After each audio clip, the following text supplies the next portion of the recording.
sebagai seorang ibu-ibu nanti, ya setelah bekerja atau setelah menjadi seorang ibu. Nah, itu bisa harus ditekankan. Ya, laki-laki itu ini bukan perempuan suka perempuan yang natural. Ya, natural itu seperti apa? Ya, melakukan perawatan diri tetapi tidak berlebihan. Yang kadang bibirnya merah, lebih pula merah daripada ibu, gitu ya. Yang alisnya melintang, gitu ya. Padahal sudah rapi sebenarnya. Kalian tuh dibentuk ini masa remaja menginjak dewasa. Ini loh yang harus kalian kalian lakukan. Ini loh. Segini harusnya kalian itu bukan sibuk berdandan, tapi sibuk belajar. Ya, penampilan diri. Terus bagaimana biar orang lain bisa senang? Tujuan kita kan ingin orang lain melihat bahwa senangnya melihat kakaknya, penampilannya, apalagi tingkah lakunya, ya kan? Nah itu sudah kita merapikan diri kita, ya. Tingkah laku kita lagi yang baik, budinya, sopan anaknya, lembut, santun, ya. Nah, itu lagi yang menambah nilai dari diri kita sendiri. Ini mengarah ke lain lagi, jadi untuk diri sendiri, ya seperti itu. Jadi seseorang harus, ya, nggak apa-apa lanjut aja. Nah, jadi ini strategi, ya strategi ini ada tiga beberapa yang ada tiga menurut Nek tadi ya, yaitu ada behavior, fokus, strategis. Jadi strategi terfokus pada perilaku, ya pada perilaku. Strategi terfokus pada perilaku, ya. Tindakan yang dilakukan yang berdampak positif dan akan mengarah pada keberhasilan, serta menekan perilaku negatif yang dapat mengarah pada kegagalan. Soal tadi itu perilaku positif kita, tingkah laku kita yang baik, sopan santun tadi, ya kan? Kita harus melakukan, kita harus punya sikap tingkah laku yang baik sebelum kita menjadi seorang pemimpin dalam diri kita sendiri, ya. Kalau di dalam pas rapat terus menyampaikan ide atau gagasan dengan yang teriak-teriak seperti itu baik atau tidak? Tidak. Orang lain akan senang atau tidak terhadap kita? Tidak. Nah, jadi itu mengelola diri kita, ya. Apabila kita punya ide gagasan, sampaikan dengan baik tanpa harus mengencangkan atau menaikkan volume suara atau tanpa harus dengan mimik muka kita yang tidak senang. Jadi kontrol diri sendiri agar tadi mengarah pada keberhasilan, ya.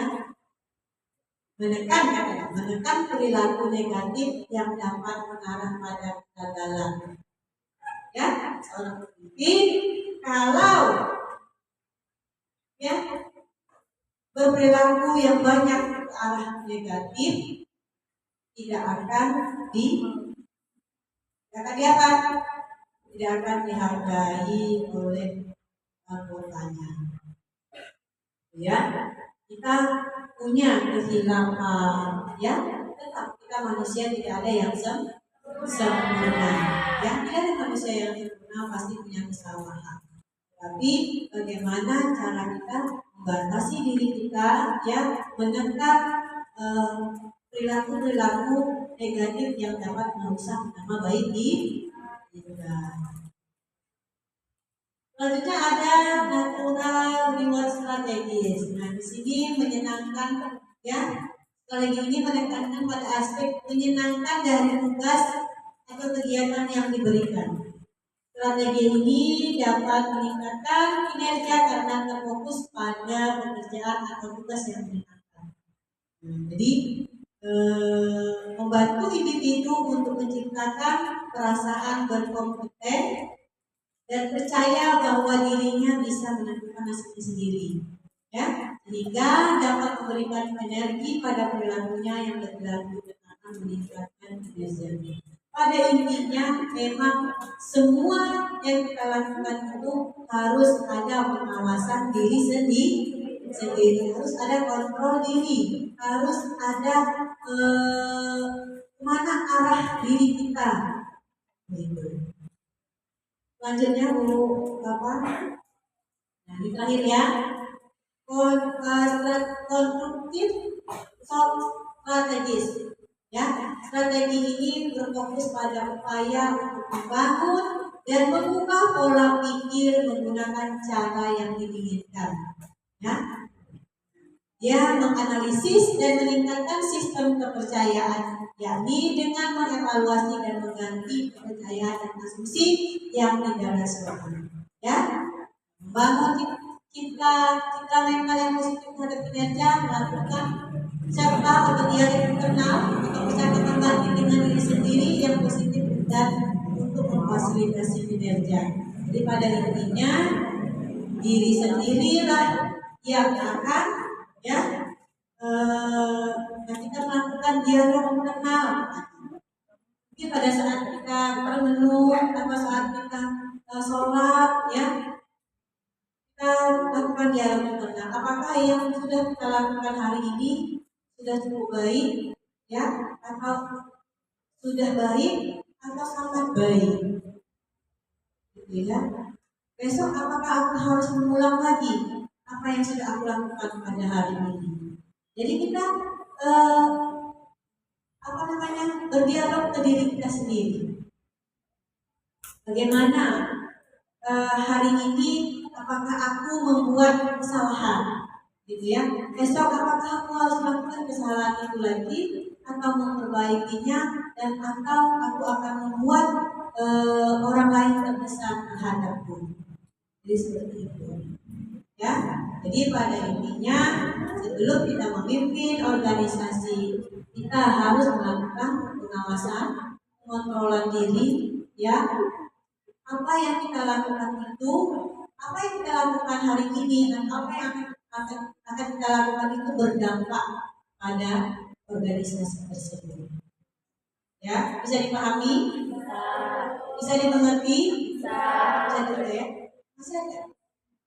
Lagi ya, ini faktor yang mempengaruhi. Nah ini ya benar, ini ada pengaruh yang mempengaruhi kita untuk self leadership tadi. Yang pertama urgensi, ya. Urgensi ini situasi yang sangat urgent, kurang mendukung pengembangan kemampuan self leadership, karena dalam situasi seperti ini bentuk kepemimpinan yang tradisional akan lebih efektif untuk menyelesaikan masalah yang ada. Ya, bisa di sini karena kita kan ada tuh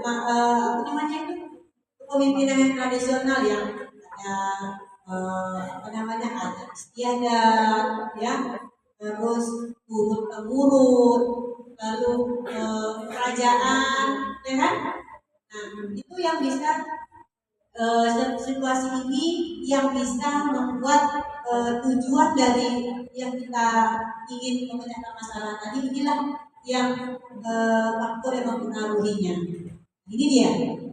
Jadi adanya kepemimpinan yang ada istiadat. Tadi misalnya angkat ingin bagaimana organisasi kita ini berkembang semakin menonjol di bidang ini, ya. Tapi ada faktor yang mempengaruhinya, jadi tadi urgensi yang seperti kepemimpinan yang tradisional, yang ada istiadat dipengaruhi adat istiadat, sehingga tujuan yang kita inginkan tadi itu menjadi terkendala turun-temurun, paham nggak? Paham kan? Jadi kita inginnya seperti ini, tetapi terkendala adat istiadat tadi, ya, turun-temurun, ya, tradisi seperti itu. Lagi lewat. Nah, ini lagi. Ada employee komitmen. Nah, ketika komitmen karyawan itu tinggi, maka pengembangan kemampuan leadership kurang diperlukan. Tetapi ketika organisasi berada dalam situasi yang memerlukan komitmen karyawan yang tinggi, maka pengembangan kemampuan leadership akan tepat bagi organisasi untuk tetap eksis dalam situasi yang demikian. Selanjutnya ada kreativiti. Bagi organisasi yang memerlukan derajat inovasi yang tinggi agar dapat memenuhi kebutuhan pelanggannya, ini biasanya lebih ke apa ya, di luar ya, pelayanan publik dengan yang cepat dan efektif mengembangkan kemampuan leadership yang diperlukan. Lanjut aja Bu. Nah, di interdependence. Jumlah saling ketergantungan dalam sistem kerja sebuah organisasi akan mempengaruhi beberapa besar fungsi yang diperlukan. Jadi saling ketergantungan. Kadang nanti ada temannya yang mengikuti saja kemauan teman yang tidak ingin organisasi tersebut berkembang. Ada nggak? Ada seperti itu kan? Ada yang malas-malasan, tapi katanya mau ikut organisasi, tapi dia hanya malas-malasan di rumah. Terus diajaknya kawannya, kita ngopi aja yuk, atau kita ngopi di sini yuk. Diajak lah itu kita, salah gampang lah itu.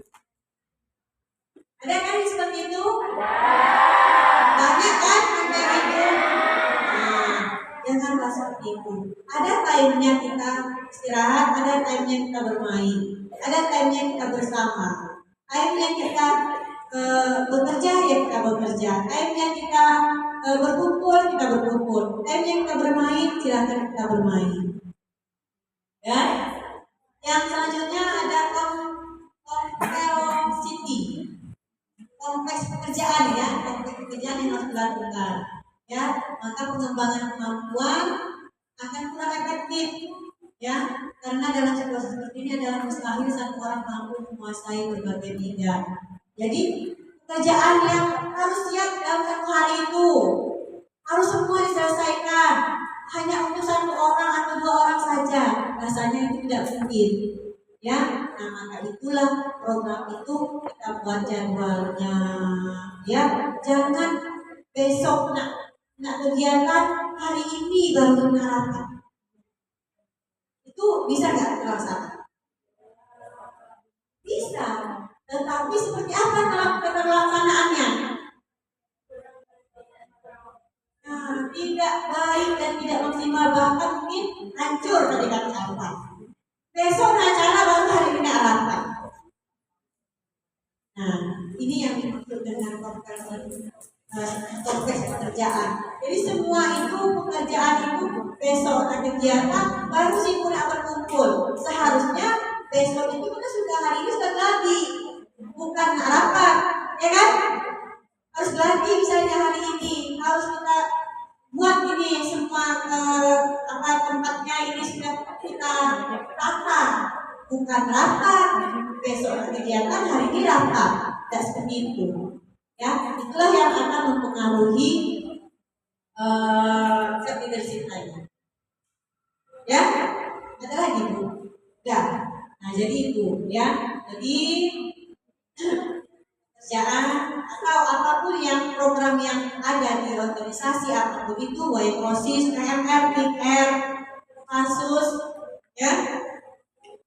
Kalau kita ada kegiatan, jangan hari ini atau 2 hari sebelumnya kita udah mau rapat, ya, di sebelumnya bahkan 2 minggu atau 1 bulan itu sudah kita harus rapatkan. Ini begini agar pekerjaan itu jadi mudah dan tidak membuat kita lelah. Ya, kalau hari besok mau kegiatan, hari ini rapat, sampailah malam pagi pun nggak akan tidur, benar nggak? Ya kan? Nggak tidur kita jadinya kan? Karena mempersiapkan itu. Pas hari hanya yang ada pingsan, ya nggak? Yang ada matanya lelah, yang ada sakit kebanyakan. Nah, itu ya. Nah, jadi itu dari yang disampaikan oleh Ibu. Ibu berharap apa yang sudah disampaikan ya menjadi acuan kita ke depannya dalam kegiatan organisasi, dan Ibu berharap juga untuk OSIS masa bakti di kepemimpinan Alfa dan Putra ya 2025-2026 semakin banyak perubahan ya. Kalau ada masalah jangan didiamkan saja Alfa ya, jangan didiamkan saja. Putra, jangan didiamkan saja kalau ada masalah. Kalau anggota banyak yang bermasalah atau anggota susah diatur, jangan diam saja. Kasih tahu, membina, kasih tahu ibu, ya. Ayo kita berikan motivasi-motivasi agar organisasi tersebut bisa menjadi lebih baik. Ya, itu ya. Terima kasih yang selanjutnya. Maaf dan kekurangannya. Bila itu budaya. Wassalamualaikum warahmatullahi wabarakatuh.